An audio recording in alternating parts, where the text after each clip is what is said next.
ॐ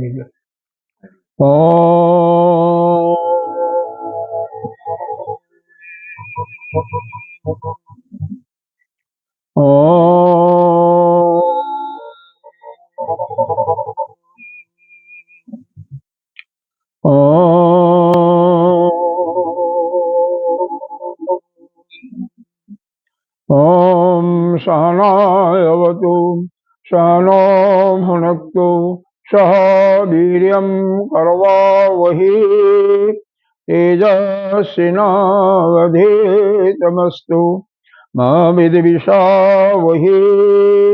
ॐ शांति शांति शांति। ॐ पार्थाय प्रतिबोधितां भगवता नारायणेन स्वयं व्यासेन ग्रथितां पुराणमुनिना मध्ये महाभारत अद्वैतामृतवर्षिणीं भगवतीम् अष्टादशाध्यायिनीम् अम्ब त्वामनुसन्दधामि भगवद्गीते भवति भीषणी। नमस्तु देव्यास विशालबुद्धे अल्लारविन्दाय दबध्नि येन तया भारततैलमूलं प्रज्वालितो ज्ञानमयो प्रदीप प्रपन्नपारिजाताय द्रौतवेत्रैकपाणि ज्ञानमुद्राय कृष्णाय गीतामृतदुहे नमः। सर्वोपनिषदो गावो दुग्धा गोपालनन्दन पार्थो वत्स सुधीर्भोक्ता दुग्धं गीतामृतम् वसुदेवसुतं देवं कंसचारूढमर्दनं देवकी परमानन्दं कृष्णं वन्दे जगद्गुरुं। धौलतटा जयद्रथजल गान्धारनीलोत्पल शैलग्राहवती कृपेण कर्णेन बेलासुर अस्वस्थां विकर्णघोरमकर दुर्योधनावर्तिनी शोधिरा खलु पाण्डवैरणनदीकवर्तकः केशव पाराशर्यवचः सरोजममलं गीतार्थगन्धोद्घटम् नानाख्यानककेशरं हरिकथा सम्बोधनाबोधि लोके सज्जनषट्पदैरारः पेपीयमानं मुदा भूयात् भारत पंकजं कलिमलप्रशंसिनो मोघं करोति वाचालं अङ्गुलङ्घयति गिरिं यदग्रवादमहं वन्दे परमानन्दमाधवम्। यं ब्रह्मा वरुणेन्द्ररुद्रमरुतः अस्तु मन्त्रजिह्वैः अस्यै वेदैः साङ्गपदक्रमोपनिषदैः गायन्ति यमसामः ध्यानाय वस्थित तद्गतेन मनसा पश्यन्ति यं योगिनो यशान्तं न विदुषुरसुरगणा देवाय तस्मै नमः देवाय तस्मै नमः। शंकरं शंकराचार्यं केशवं बादरायणं श्रोत्रभासकृतौ वन्दे भगवन्तौ पुनः पुनः। ईश्वरो गुरुरात्मेति मूर्तिभेदविभागिनि व्योमवद्व्याप्तदेहाय दक्षिणामूर्तये नमः। नखण्डमण्डलाकारं व्याप्तं येन चराचरम् अधपदं दर्शितमजेन तस्मै श्रीगुरवे नमः। गुरुर्ब्रह्मा गुरुर्विष्णु गुरुर्देवो महेश्वर गुरुर्साक्षात् परं ब्रह्म तस्मै श्रीगुरुवे नमः। त्वमेव माता च पिता त्वमेव बन्धो च सखा त्वमेव वेद्या द्रविणं त्वमेव सर्वं मम देव देव। गजाननं भूतगणाधिसेवितं कपितजम्बोफलचारुभक्षणम् उमासुतं शोकविनाशकारकं नमामि विघ्नेश्वरपादपङ्कजम्। अनंत श्री विभूषित आदरणीय परम स्मरणीय परम पूजनीय श्री सद्गुरुदेव भगवान के चरणों में कोटि कोटि नमन बंदन। यहाँ पर उपस्थित भक्तजन सभी के अंतर्गत आत्मस्वरूप परमात्मा को नमन करते हैं। अब हम एकादश अध्याय इसके यह अध्याय क्यों शुरू किया गया, इसके विषय में कल चर्चा हो गई थी। अब हम सीधे श्लोक पर चलते हैं। मद अनुग्रहाय परमं गुह्यम् अध्यात्म संगीतम जत्योक्तम वचस्तेन मोहो अयम विगतो मम। अर्जुन यहाँ पर क्या कह रहा है? मद अनुग्रहाय, जो भगवान जिस पर कृपा करते हैं उसको कहते हैं अनुकंपा। अनुकंपार्थ, जिसमें अध्याय का 11वां श्लोक है, अनुकंपार्थ। और भक्त जब खुद कहकर कृपा मांगता तो उसको अनुग्रह कहते हैं। अनुग्रह और अनुकंपार्थ में दोनों में अंतर है। तो मत अनुग्रह परमम गुह्यम। अब गुह्यम का भी अर्थ आपको कल बताया था कि गुह्य, गुह्यतर, गुह्यम। गुह्य का मतलब जैसे गोपनीय होता है, साधारण अर्थ हिंदी इसका गोपनीय होता है। जैसे कर्म कांड के अंतर्गत किसी देवताओं की उपासना करती होगी, किसी सांसारिक कामना के लिए या अमूर्त यानी स्वर्ग लोक की कामना के लिए, तो उसके लिए किसी देवता को प्रसन्न करना है, उनकी उपासना कर रहे हैं, यज्ञ कर रहे हैं इत्यादि कर्मकांड के माध्यम से वेद के तरीके से कर रहे हैं, तो उसको हम कहते हैं गुह्य। और यदि वही थोड़ा सा और आगे चला गया, जैसे सुपरलेटिव डिग्री में है, सुपरलेटिव डिग्री जैसे गुड, बेटर, बेस्ट, वैसे ही है। तो ये और बेटर हो गया, तो उसमें अगर कोई उपासना करने लगता है भगवान का या किसी देवता का, तो उसको हम कहते हैं गुह्यतर। उसे और श्रेष्ठ, और भी श्रेष्ठम छिपा हुआ गुह्य स्थान है, गुप्त स्थान है। और भी सबसे गुह्यतम वो आपका जब वह उस परमात्मा की तरफ बढ़ जाता है, ज्ञान प्राप्ति की तरफ बढ़ जाता है, तो उसको हम गुह्यतम कहते हैं। तो यहाँ पर गुह्यम शब्द ये आया हुआ है, उसका यही अर्थ है। मद अनुग्रहाय मतलब यह मुझ पर अनुग्रह करने के लिए। कौन कर रहा? अर्जुन कर रहा है, इसलिए अनुग्रह कहा। भगवान कहते तो अनुकंपार्थ आ जाता है, अनुकंपा। तो मेरे पर कृपा करने के लिए परम गुह्य, मतलब केवल गुह्य नहीं बल्कि परम, हाँ विशेष, हाँ विशेष वह छिपे हुए, हाँ उस गुप्त ज्ञान को अध्यात्म संगीतम, उस अध्यात्म का नामक आत्मा अनात्मा का जो विषय है उसको मेरे सामने मेरे लिए ही वर्णन किया। मतलब अर्जुन के कहने का भाव यह है कि मेरे ऊपर कृपा करके, मेरे पर कृपा करने के दृष्टिकोण से, देखो भगवान भी या कोई भी किसी को देता है कोई चीज, तो यह समझिए उसको देना है तब दे रहा है, आपके कहने से आपके मांगने से नहीं दे रहा है, और वह अपने के लिए दे रहा है। भगवान को यह ज्ञान देना था। अब देखो यह किसको ज्ञान दें? वहां पर तो बड़े बड़े लोग बैठे हुए हैं। आयु में सबसे श्रेष्ठ माना जाए तो भीष्म पितामह थे, दानवीर कर्ण था, दानियों में सबसे श्रेष्ठ महाबली भी था। दुर्योधन के पास भी 10,000 हाथियों का बल था। दुर्योधन भगवान का समधी भी था। तो मतलब देने के पात्र तो कई थे, लेकिन अर्जुन को क्यों दिया गया, यह विचारणीय प्रश्न है। भाई क्यों दिया अर्जुन को? केवल वह सखा था या वह साला जीजे का रास्ता था? नहीं, अर्जुन ने दूसरे अध्याय में शिष्यत्व स्वीकार किया कि हे भगवान मैं आपका शिष्य हूं, और दूसरा मैं आपको समर्पित भी करता हूं अपने को,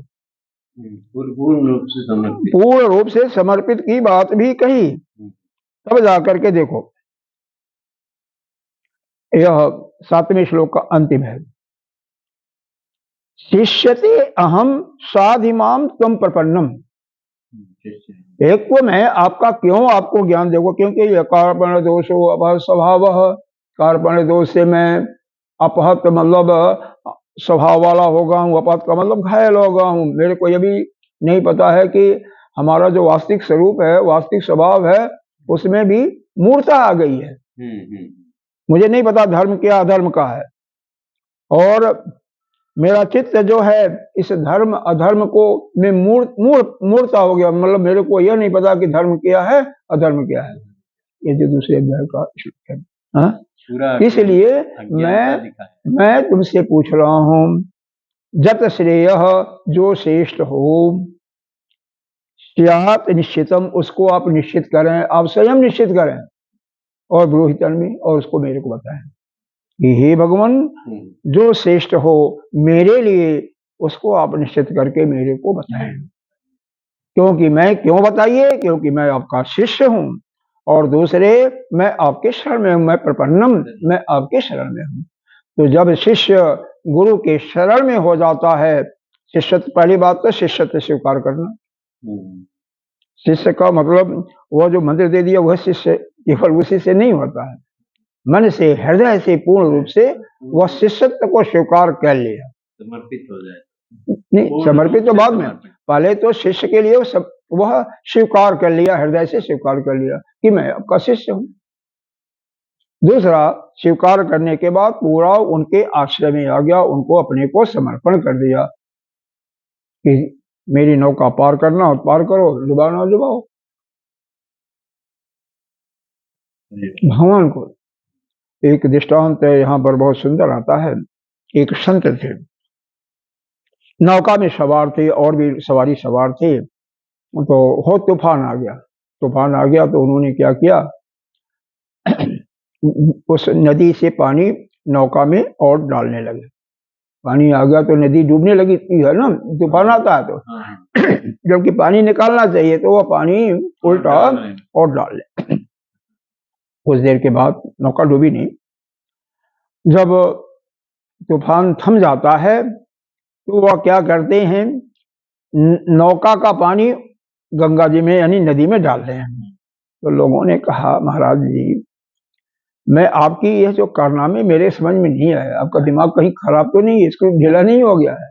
जब पानी निकालने की बात आ तो आप पानी उल्टा नाव में डाल रहे थे कि और डूब जाए, और जब पानी थम गया, तूफान थम गया, तो निकालने की कोई जरूरत नहीं थी, फिर तुम निकाल रहे हो। तो उन्होंने कहा, देखो, मैं भगवान का नौकर हूं, तुम्हारा नहीं। भगवान के कार्य में सहयोग करना मेरा काम है। भगवान चाहते थे, मैंने सोचा भगवान चाह रहे हैं इस नौका को डुबो दो, तो मैं भगवान की सहायता कर रहा था, नदी का पानी नौका में डाल रहा था कि जल्दी डूब जाए। फिर जब तूफान बंद हो गया, हमने सोचा भगवान अब हम लोगों को बचाना चाहते हैं, जब बचाना चाहते हैं तो नौका का पानी नदी में डाल दिया। ये तो कर रहा है मैं तो मेरा काम है भगवान के कार्य में सहायता करना, तो मैं भगवान के कार्य में सहायता कर रहा हूं। तो यही चीज है यहाँ पर, भगवान के शरण में है ना, भगवान के शरण में हो गया। मैं आपके शरण में हूँ, जो चाहो, जो श्रेष्ठ हो बताओ मेरे को, दीक्षा मांगना ठीक है या युद्ध करना ठीक है, आप ही बताओ। तो यही है यहाँ पर, मत अनुग्रह, मेरे पर कृपा करके, अनुग्रह करके इस परम गोपनीय जो ज्ञान को, अध्यात्म ज्ञान को आप बताया। जत जोक्तम, जो आपने कहा, वचः तेन मोहो अयम, उस वचन के अनुसार जो आपने पीछे आपने मेरे को समझाया, उन वचनों के माध्यम से वह जो कुछ आपने वृतांत सुनाया, दृष्टांत दिया, उसके कारण से मेरा मोह विगत हो गया, मतलब चला गया। मतलब यहाँ पर वह स्वीकार करता है कि मेरे अंदर मोह था और मोह चला गया। इसके पहले 10 अध्याय तक उसने स्वीकार नहीं किया था कि मेरे अंदर मोह है, यद्यपि स्वीकार नहीं किया था, यद्यपि उसकी आंखों से आंसू गिर रहा था, उसकी इंद्रियां काम नहीं कर रही थी, और हृदय में विषाद हो गया था, हृदय में विषाद हो गया था। हाँ, हृदय में विषाद, मन बिल्कुल शोकाकुल था, लेकिन यहाँ पर स्वीकार किया। शोक से ही वो दुख हो रहा था, लेकिन पहले नहीं स्वीकार किया, यहाँ पर स्वीकार किया। तो ये मेरा मोह चला गया। जत जोक्तम, जो कुछ आपने कहा, जत जोक्तम बदनम, उक्तम, देखो, ज तू है, उक्तम, जो आपने कहा, हाँ, जो वचन कहा, वचः तेन, जो इस प्रकार के वचनों को आपने कहा, मोह अयम, उससे मेरा मोह, हमारा मोह, विगतो मम, मेरा मोह चला गया। यह अर्जुन मतलब एक एक शब्दों का अर्थ जानते हुए उसको आप समझिए, और कोई भाव होता है तो भाव को भी बता देता हूँ आपको। अगला श्लोक देखिए, और कुछ इसमें है नहीं। भव अप्याय भव अप्यौ हि भूतानां, पढ़िए। हाँ। भव अप्यौ हि भूतानां श्रुतौ विस्तरशो मया, श्रुतौ विस्तरशो मया, तप्त कमलपत्राक्ष, तत्ता कमलपत्राक्ष, महाम्यमपि चाव्ययम्, महाम्यपि चाव्यम। हाँ देखो यहाँ पर भव शब्द है, भव का मतलब होता है उत्पत्ति, पहला शब्द है भव। हाँ। दूसरा शब्द है अप्यय, अप्यय का मतलब होता है प्रलय। भव का मतलब उत्पत्ति, अप्यय का मतलब प्रलय। हाँ, ही भूतानाम, तो सभी प्राणियों का उत्पत्ति और प्रलय क्या कर रहे हैं, यह दोनों श्रुतौ विस्तारशो मया, मया मेरे द्वारा, मया का मतलब क्या है, मेरे द्वारा, पैसिव वॉइस है, मेरे द्वारा विस्तार से, जैसा कि आपने बताया आपके द्वारा सुन लिया गया, या मैंने विस्तार पूर्वक उसको सुन लिया, कैसे उसकी उत्पत्ति होती है, कैसे प्रलय होता है।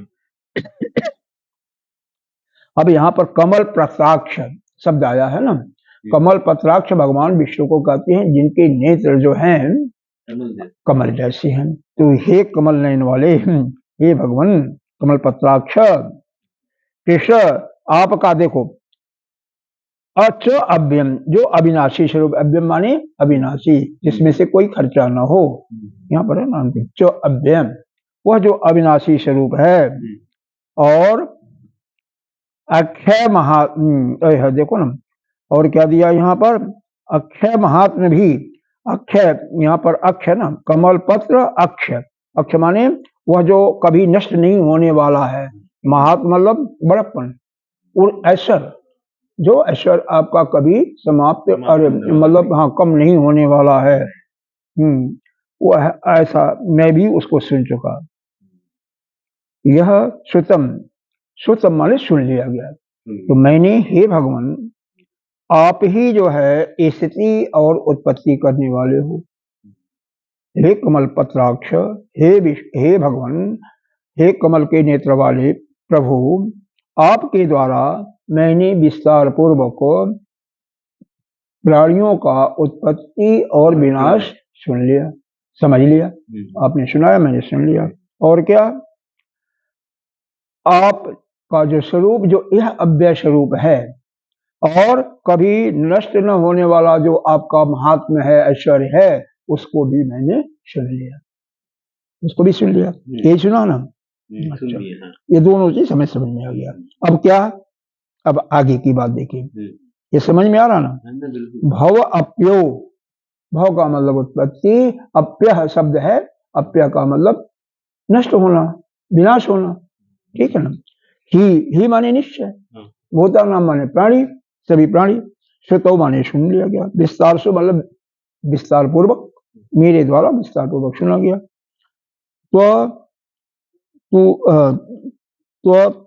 कमल पत्राक्ष, कमल पत्राक्ष यहाँ पर जो है त्वत्तः का मतलब त्वम सकाशात, त्वत्तम काशात मतलब यह एक तुलना कीजिए ना, कमल पत्राक्ष का है, उसका तुलनात्मक है, उसके सदृश, कमल के नेत्र जैसे, कमल के जैसे आपका जो नेत्र है उसके लिए कहा गया है। कमल से पत्रम, कमल पत्रम, और हे कमल जैसे नेत्र वाले आपके महात्मा को और आपका जो अव्यय अविनाशी स्वरूप है, दोनों को भी मैंने अच्छी तरह से सुन लिया, समझ लिया। अब अगला आगे बता रहे हैं, एवं एतत् उत्थाथ त्वम आत्मानं परमेश्वर, एवं एतत्,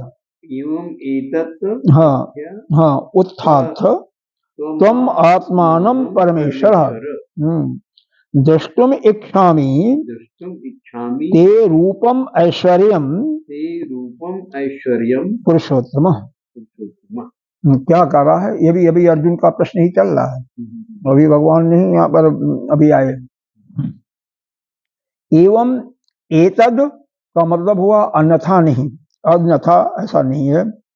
उत्थाय, वो एक शब्द आया है उत्थाय, इसको आप यथा भी कह सकते हो, यथा, यथार्थ, यथा का मतलब किसी भी प्रकार से, यथा अर्थ, आत्मा ने कहा, जिस प्रकार से आपने कहा, बिन प्रकार किसी प्रकार से, जिस प्रकार से आपने कहा, तुम आत्मानम परमेश्वर, हे परमेश्वर, हे तुम आत्मानम, आत्मा के रूप में, जो भी आपने बताया ठीक वैसे ही है, जैसा कि आपने आत्मा के विषय में बताया वह वैसे ही है, उसमें कोई कमी अधिक नहीं है।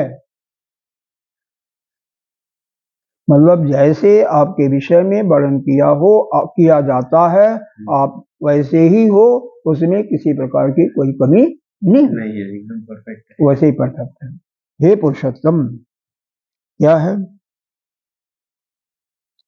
या यहाँ पर ये रूपम आपका ज्ञान, ऐश्वर्य, शक्ति, बल, वीर और श्री आता है तेज, यह से युक्त जो आपका ऐश्वर्यमय, यह जो वैश्व रूप है, मैं उसको देखना चाहता हूँ।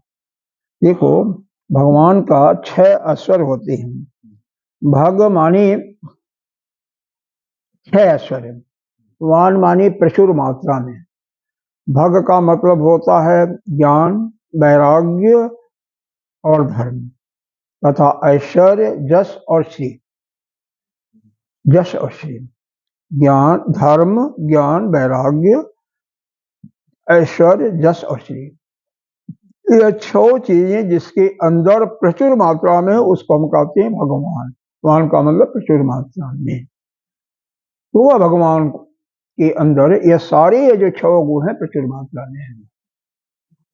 तो यहाँ पर तेज और शक्ति दे दिया है, बाकी वही चीज दिया हुआ है। तो यह इस प्रकार से, हे भगवान, जो आपका ऐश्वर्य है, जस है, ज्ञान है, वैराग्य है, तेज है, श्री है, यह प्रचुर मात्रा में आपके पास हो, इसकी कोई सीमा नहीं है।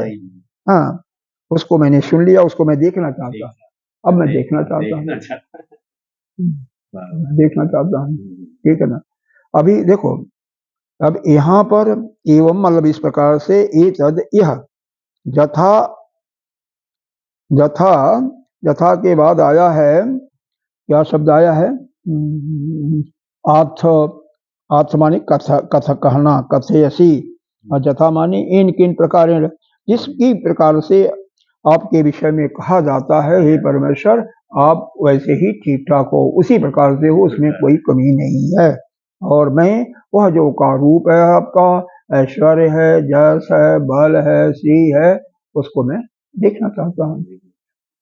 फिर इसको ध्यान आता है कि मैंने भगवान से कह तो दिया, कहीं जबरदस्ती तो नहीं किया। तो आगे देखो, ये समझ में आ रहा ना? बिल्कुल, जल्दी तो नहीं चल रहा हूँ मैं, क्योंकि कल का थोड़ा सा पूरा कर रहा हूँ। कल तो बीच में नहीं, कल बीच में बाधा पड़ गई, तो हमने कहा चलो उसको पूरा कर लेता हूँ। थोड़ा सा भागना नहीं है, मतलब इसको हम पूरा कर लेंगे। मन्य से यदि तत्व सत्यम मया द्रष्टुम इत प्रभो योगेश तत्व में तुम दर्शयात्मा, दर्श्याम, दर्श्याम के बाद क्या दिया है, तुम दर्श्याम, तुम आत्मानम अव्ययम, दर्शय तुम आत्मानम, दर्शय आत्मानम अव्ययम, हे स्वामी।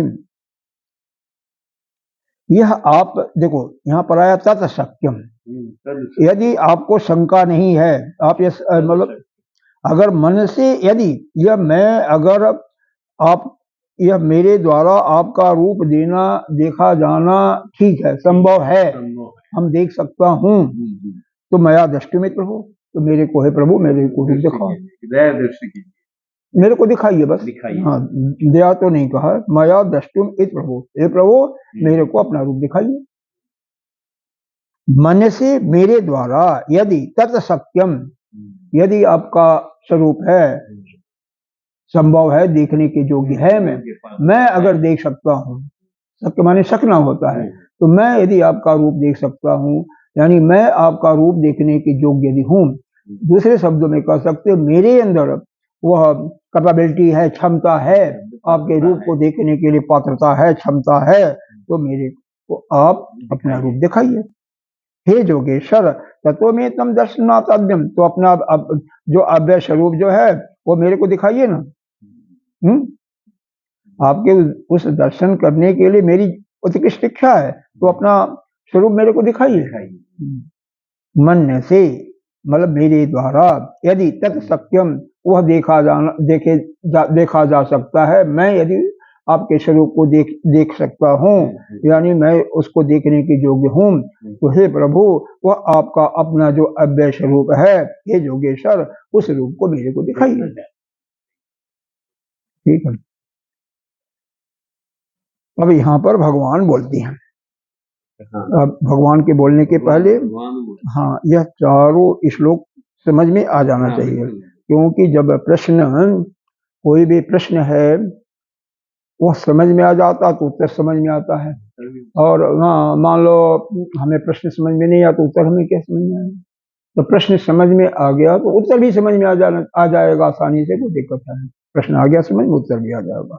तो भगवान कहते हैं देखो, क्या देखो, पश्चिमे पार्थ रूपाणी सतसो अथ सहस्रशः, सतसः अथ सतस अनेकश इत्यर्थ, मतलब हमारे अनेकों हजारों रूपों को, सैकड़ों रूपों को तुम देखो।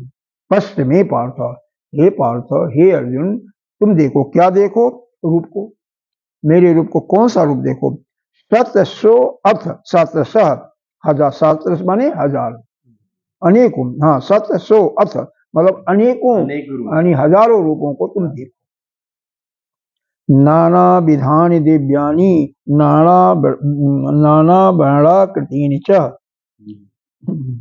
इसमें इसका मतलब क्या है कि नाना प्रकार का वर्ण, नाना प्रकार की आकृति, नीला, पीला, हरा, काला, लाल इत्यादि, तो नाना प्रकार का वर्ण, नाना प्रकार की आकृति है ना। नाना विधान, नाना अनेकों प्रकार के दिव्य, नाना वर्ण, नाना प्रकार के वर्ण वाले, यानी अनेकों वर्ण वाले, और कृतिनी मतलब उनके आकृति है इन, तो बहुत नाना प्रकार के आकृति वाले मेरे रूप को तुम देखो। वो वर्ण भी अलग हैं और उनके रूप भी अलग हैं, तो नाना प्रकार के, एक नहीं है, अब बहुत प्रकार के आकार वाले और बहुत प्रकार के रूप वाले। कहीं वह देवलोक में होने वाले अलौकिक रूप है, उसको देखो आप, क्योंकि यहाँ पर है दिव्यान, दिव्यान का मतलब देवलोक होता है, तो उसको आप देखो, आप प्रकृतानि।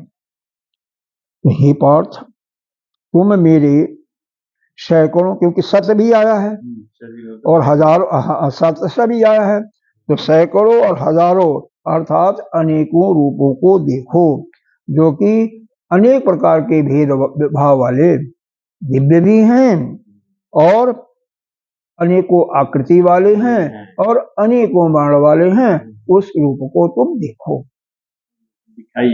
हाँ, नहीं, भगवान कर रहे हैं, उसको देखो। नाना वर्ण, नाना आकृति, यह पहले आएगा आकृति है, नाना प्रकार के वर्ण वाले और नाना प्रकार के आकृति वाले, दिव्यान, दिव्य, जो देवताओं के, जो देवता लोग होते हैं दिव्य होते हैं, तो वह दिव्य जो स्वरूप है मेरा, उसको तुम देखो। ठीक है ना। और कैसे है, सतसो सतस, सैकड़ों और हजारों अर्थात नाना प्रकार के रूपों को देखो। मतलब भगवान का स्वरूप है, एक ही स्वरूप नहीं है। सभी जानते हैं कि वह चतुर्भुज वाले भी हैं।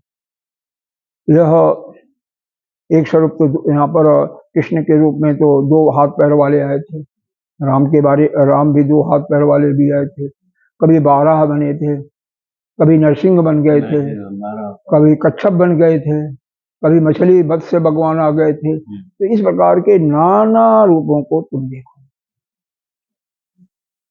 देखो और वो देखो। फिर कहे हैं पश्य आदित्य, यह 12 प्रकार के आदित्य हैं, समझे ना। देखो पहले ये संधि विच्छेद करोगे तभी समझेगा।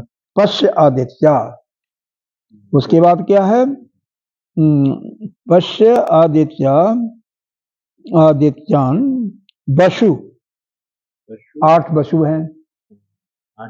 हाँ, फिर रुद्रानी, 11 रुद्र हैं। फिर अश्नव, अश्विनी कुमार 2 हैं। यहाँ पर देखो पश्य, देखो संधि विच्छेद करोगे तो समझ रहा है। देखो पश्य आदित्य, आदित्य आदित्य है। देखो यहाँ पर क्या होता है, और आ है, यहाँ पश्य, पश्य में अ है, और उधर से आ गया तो ई हो जाता है, तो उसी को है पश्य धन आदित्य। और फिर यहाँ पर व्यंजन शब्दी वो आ गया तो न उसमें संधि के फलस्वरूप आया तो वो वसु हो गया। यह ऊ का मात्रा बल्कि न होकर के छोटा होना चाहिए था। चलो, और फिर रुद्र, तो 11 रुद्र उनको, और फिर अश्विनी। तो इस प्रकार से 12 जो यह क्या है आदित्य हैं, 8 वसु हैं, 11 रुद्र हैं, 2 अश्विनी कुमार हैं, मरुतः तथा मरुत 49 मरुत है। ये कहानी जानते हो कि नहीं जानते हो? ऐसा है, हाँ ऐसा है। यह कश्यप ऋषि के 13 पत्नियां थी। तो विशेष करके दिति के गर्भ से, दिति जो पत्नी थी उसके गर्भ से देवता पैदा हुए थे। अदिति के गर्भ से दैत्य पैदा हुए थे।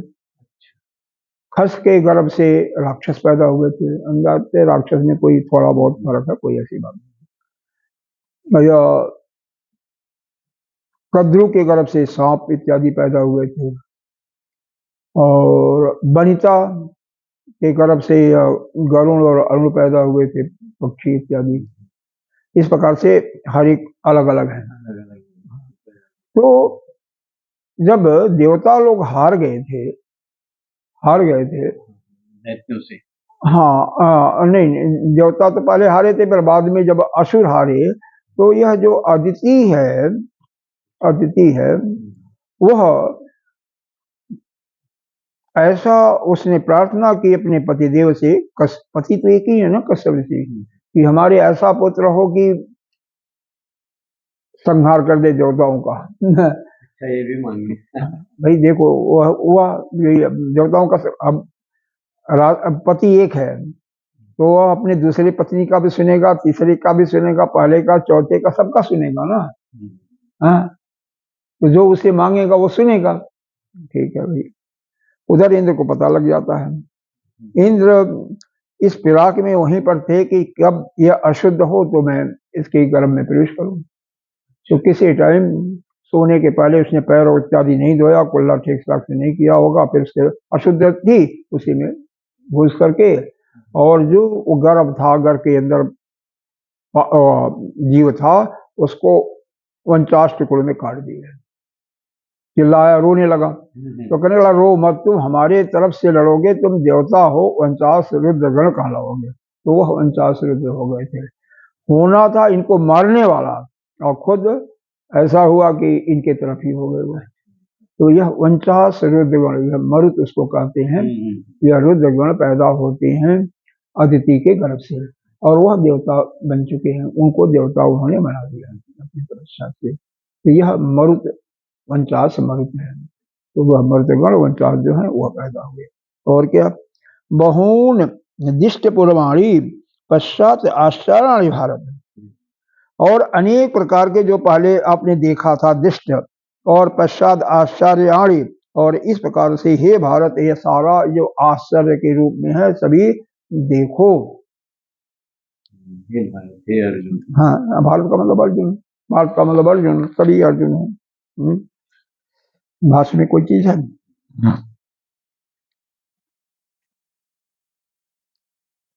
मतलब जो कि कभी नहीं तुमने देखा, वह सारा आश्चर्यमय और अद्भुत सभी को देखो। अदिष्ट पुरवाणी आया ना शब्द, अदिष्ट पुरवाणी का मतलब इस पृथ्वी लोक में, और देखो। और इतना ही नहीं, और भी देखो क्या,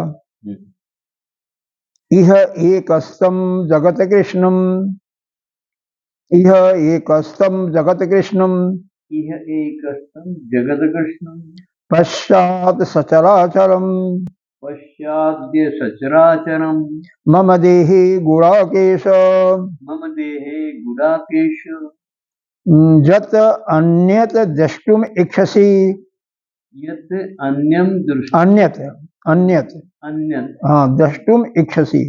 दत्युम इच्छसि। देखो इसका अर्थ क्या हुआ। गुणाकेश अर्जुन का संबोधन है, जिसके बाल घुंघराले होते हैं उसको गुणाकेश कहते हैं, उसको जो निद्रा जीत जाता है उसको भी गुणाकेश कहते हैं। तो हे गुणाकेश यानी हे अर्जुन, अब तू मेरे एक ही स्थान में, यह एक स्तंभ मतलब एक ही स्थान में, ये जो मेरा शरीर है ना इसके एक ही स्थान में संपूर्ण जगत को देखो, तुम सारे जगत को देखो, जगत कृष्णम, सारे जगत को देखो। यहाँ पर कृष्णम का मतलब है समस्त, समस्त जगत को देखो। पश्चात चर अचर सभी को देखो, चर माने चलने वाले जैसे जीव जंतु, और अचर मतलब पेड़ पौधे, हाँ तो सभी को तुम देखो। यह एक स्तंभ मेरे ही शरीर में एक ही स्थान पर स्थित संपूर्ण जगत जो चर हैं, जो चलते जीव हैं और जो अचर हैं अचल हैं, उन सभी को तुम देखो। मम देहि मेरे अंदर ही, जो अन्य दृष्टि में इच्छसी, अच्छा, और जो तुम्हें शंका था कि तेरा जय होगा, जीतेगा या पराजय होगा, दूसरे अध्याय में बोला था ना कि मैं जीतूंगा या वो मेरे को जीतेंगे, अभी मेरे को नहीं पता। तो कर रहे थे, तो तुम्हारे अंदर ये जो शंका थी कि तुम्हारा जीत होगा, विजय होगा या तुम्हारा हार होगा, इसके लिए तुम हम या हम उनको जीत पाएंगे या वह तुम हमें जीतेंगे, यह जो शंका था वह सब देखना चाहता है, उसको भी देख लो कि सारे मेरे अंदर ही मर रहे हैं, आ रहे हैं, मर रहे हैं, हाँ उसको देखो। इसका अर्थ क्लियर हुआ। यह एक स्तंभ जगत कृष्ण, वो हे गुणाकेश मेरे ही शरीर, मम देह मेरे शरीर में एक ही स्थान पर इस संपूर्ण जगत, चाहे वह चर और अचर दोनों को तुम देखो। जच अन्यत दृष्टुम इच्छसि, जो तुम पहले सोचे थे कि मैं तुम्हारा जय होगा या विजय, जय का मतलब विजय होगा या हार होगा, हाँ तुम जीतोगे और वह जीतेंगे, वह सब कुछ तुम देखो, जो चाहते हो देखना उसको देखो। यही तो विराट स्वरूप है ना। सब देख।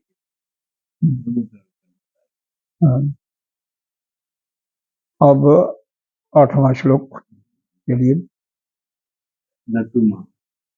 किंतु न तू माम शक्यसे न तू माम शक्यसे, पढ़िए, न तू माम शक्यसे द्रष्टुम अनेन एव स्वचक्षुषा, द्रष्टुम अनेन एव स्वचक्षुषा, हाँ दिव्यम ददाति ते चक्षुः, दिव्यम ददामि ते चक्षुः, पश्य मे योगम ऐश्वर्यम, पश्य मे योगमैश्वर्यम, करे न तू माम शक्यसे, तुम यह शक्य से मतलब तुम देख नहीं सकते हो, क्या द्रष्टुम न शक्य से, तुम इस नेत्रों से स्वचक्षु से, अपने चक्षु से इसको तुम नहीं दे सकते हो, इसलिए दिव्यम ददामि, तुम्हारे तुमको मैं दिव्य चक्षु दे रहा हूं, इसलिए इस योग को अर्थात योग ऐश्वर्य मतलब योग के सामर्थ्य को तुम देखो। तो देखो भगवान जो है ना,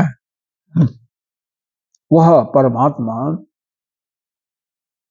ऐसा है, हम इन नेत्रों से उसको नहीं देख सकते, उसको असर, और भी कैसे देख सकते हैं, अगर उसको हम देख सकते तो इतना ऋषि लोग, इतना मुनि लोग इतना तपस्या कैसे करते, हाँ उनको दिखाई नहीं देता है, हाँ, अब देखो आप भी पूजा करते ही तपस्या करते हो तो क्या भगवान दिखाई दे रहे हैं क्या? जब किसी चीज की कोई चीज पराकाष्ठा पर पहुंच जाता है, एक लिमिट को क्रॉस कर जाता है, मतलब जिस साधक के अंतःकरण में उस परमात्म स्वरूप के अतिरिक्त कुछ भी नहीं दिखाई देता, बस वही एक है, बस उसी का आश्रय, जो कुछ करता है उसी के लिए करता है, खाता है उसी के लिए खाता है, पीता है उसी के लिए, जो कि हर समय हर क्षण उसी का ध्यान करता रहता है। उसके वाणी पर किसी की चर्चा नहीं आती, उसके नेत्र किसी दूसरे स्वरूप को देखते नहीं, कान किसी दूसरे के शब्द को सुनते नहीं, ऐसा जो बिल्कुल उस परमात्मा में ही रमण करने लगा है, उसी को परमात्मा दिखाई देता और किसी को नहीं दिखाई देता, उसी को अनुभव उसका होता है। हाँ, ये देखो ध्रुव को देखो, हाँ ध्रुव को देखो, नारद जी ने उपदेश दिया क्या? ओम नमो भगवते वासुदेवाय, यह एक मंत्र दिया, 12 अक्षर है, इसको मंत्र कहते हैं कि हे ध्रुव, इसी मंत्र का तुम जाप करो। कैसे जाप करना? इस जंगल में चले जाओ, वहां पर एक नदी है और वो जमुना जी थी, और कोई इलाका नहीं था, यह मेरे ख्याल से यह मथुरा वृंदावन ही इलाका रहा होगा, और वहां पर स्नान करके, जंगल रहा होगा उस समय, तो वहां पर स्नान करके सुबह सुबह इसी मंत्र का तुम जाप करते रहना, उसी में अपने को खो देना पूरा। अब 1 महीना में क्या करते हैं, 3 दिन के बाद उठते हैं, लगातार एक बार बैठ जाते हैं, 3 दिन के बाद उठते हैं, फिर वह वहां पर बैर और कैथे का वृक्ष था, तो वह कैथे और बैर को, बैर जानते हो ना, बेर, उसी को खाते थे, पर पानी पी लेते थे और कुछ नहीं। फिर भगवान का 1 महीने में दर्शन नहीं हुआ तो 6 दिन के बाद करने लगे। दूसरे महीने में उन्होंने गुरु पर अपने कोई खोट नहीं दिखाया, मंत्र में कोई खोट नहीं देखा, उन्होंने अपनी साधना में खोट देखा, तो दूसरे महीने में 6 दिन के बाद उठना, 6 दिन के बाद पानी पीना, तीसरे महीने में 9 दिन के।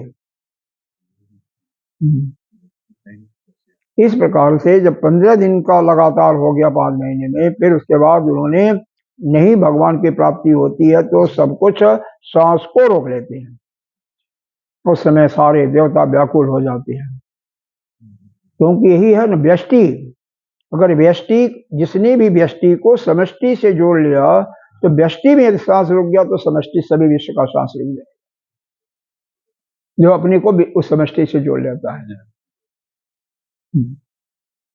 यानी आप ही की बुद्धि जो है वह महत्त्व है, सृष्टि की बुद्धि है, उसी का एक बात है, और उसके बिल्कुल आपने जोड़ लिया तो फिर जो आप कार्य करोगे वह सारे विश्व में उससे प्रभावित होंगे, सारे विश्व को प्रभावित होंगे। तो उस समय देवता लोग भगवान की आराधना करते हैं, भगवान कहते हैं घबराओ मत, वह मेरा ही शिष्य है, मैं जा रहा हूँ उसको पास। और भगवान आते हैं और आवाज देते हैं, नहीं सुना, क्योंकि वो तो अंदर भगवान के दृश्य में, उसी में लीन है, क्या सुनना किसी की आवाज। तो भगवान धीरे से शंख को यहाँ पर सुनाते हैं, छुआते, स्पर्श कराते हैं और अपने स्वरूप को खींच लेते हैं, तब उनको छटपटाहट होता है, कहाँ गए कहाँ गए, फिर बाहर देखते हैं तो वही फिर जाकर के दिखाई। तो इतना जब तपस्या होगा, इतना तपस्या होगा, और हम लोग क्या एक दिन की, मैं तो अपने क्यों बता रहा हूँ, एक दिन एकादशी होती है, फिर भी अब क्या बताऊँ, 2 टाइम क्या 3 टाइम खाते हैं तो क्या है, ठीक है, अन्य नहीं खाते हैं लेकिन खाते तो हैं। तो हम लोगों की तपस्या अगर तुलना थोड़ा सा करो तो कुछ भी नहीं है, कुछ नहीं है, बस क्या है। अरे एक दिन तो रहते नहीं हम लोग, 9 दिन जो वो होता, नवरात्रि होता, उसमें ऐसी तैसी हो जाती है। तो क्या है, क्या है, योग ऐश्वर्य में, तो भगवान का जो योग का जो ऐश्वर्य है, योग स्वरूप जो ऐश्वर्य है, उसको देखा, जोग की सामर्थ्य को देखो, सारे जोग की सामर्थ्य है। एक श्लोक और पढ़ लेते हैं, 9वां पढ़ लेते हैं, फिर उसके बाद आगे देखेंगे। ओहो, संजय बोलते हैं, चलिए संजय का यह एक वाक्य देख लेते। एवं मुक्त्वा ततो राजन एवं मुक्ता ततो राजन महायोगेश्वरो हरि महायोगेश्वरो हरिः दर्शयामास पार्थाय दर्शयामास पार्थाय परमं रूपम ऐश्वर्यम। परमं रूपम ऐश्वर्यम। हाँ, क्या कर रहे हैं कि संजय कह रहे हैं, हे राजा धृतराष्ट्र, क्योंकि यह घटना कहाँ हो रही है, धृतराष्ट्र के पास ही संजय बचे हुए हैं, बैठे हुए हैं। और जब 10वें दिन युद्ध में भीष्म पितामह घायल हो जाते हैं, बाण के सैया पर जब उनको लटा दिया जाता है, तो 3 बजे के करीब घर आ जाते हैं। धृतराष्ट्र सोचता है कि अब हमारी सेना जीत गई, तो बहुत खुशी हो जाता है। कहता है, क्या संजय, क्या हमारा पक्ष जीत गया, क्या तुम जल्दी आ गए, हम लोग जीत गए, पांडव हार गए, मारे गए सारे। तो कहता है कि नहीं, रोने लगता है। कहता है कि नहीं राजन, ऐसा है कि जिस पेड़ के वृक्ष के नीचे हम लोग आराम से खा रहे थे, पी रहे थे, सो रहे थे, वह वृक्ष धराशायी हो गया, वह वृक्ष गिर गया। अभी भी धृतराष्ट्र के समझ में नहीं आता है। फिर उसको खोल के बताना पड़ा कि भीष्म पितामह युद्ध में मृत्यु अवस्था को प्राप्त तो नहीं की, लेकिन मृत्यु जैसे ही है, वो मृत्यु अवस्था ही थी। हाँ, फिर कहता है कि अच्छा, धृतराष्ट्र कहता है, अच्छा संजय, पहले दिन से जो जो घटनाएं हुई सब बताओ। तब वह सारी घटना बताते हैं। पहले दिन से लेकर के 10वें दिन। 10वें दिन, हाँ 10वें दिन। तो फिर पूरा 10वें दिन एक कथा होती है। पहले दिन हुआ था, गीता जी का गणेश तो पहले दिन हुआ था, लेकिन धृतराष्ट्र को 10वें दिन सुनाई दिया जाता है। नहीं तो पहले दिन हो गया था। तो एवं मुक्त्वा ततो राजन महायोगेश्वरो हरि, ऐसा अर्जुन ने, अरे भगवान ने, राजन महायोगेश्वर हरि, ऐसा योगेश्वर कृष्ण ने ऐसे वचनों को कहा। राजन, हे राजन, महायोगेश्वर जो हरि है, महायोगियों के जो भी महायोगी हैं, जो भगवान हैं, उन्होंने ततो एवं मुक्त्वा, इस प्रकार से अर्जुन को कहा। क्या कहा? दर्शयामास पार्थाय परमं रूपम ऐश्वर्यम। हे पार्थ, हे अर्जुन, तो मेरे ऐश्वर्य को, मेरा रूप को और ऐश्वर्य को तुम देखो, जो कि देखने योग्य है, उस रूप को तुम देखो। ठीक है, तो यह अपना विश्व रूप दिखलाते हैं और वह विश्व स्वरूप उसको देखते हैं। चलो अब यहीं पर इसको हम समाप्त करते हैं, क्योंकि जिस अब इतना घर पर जा करके इसको पढ़ लीजिएगा। और अगर कहीं कोई चीज समझ में नहीं आए तो उसको पूछिएगा। पूर्णमिदः पूर्णमिदं पूर्णात् पूर्णस्य मुच्यते पूर्णस्य पूर्णमादाय पूर्णमेवावशिष्यते। ओम शांति शांति शांति। पहले वाले बटन को दबा दीजिए, उसको बंद करो।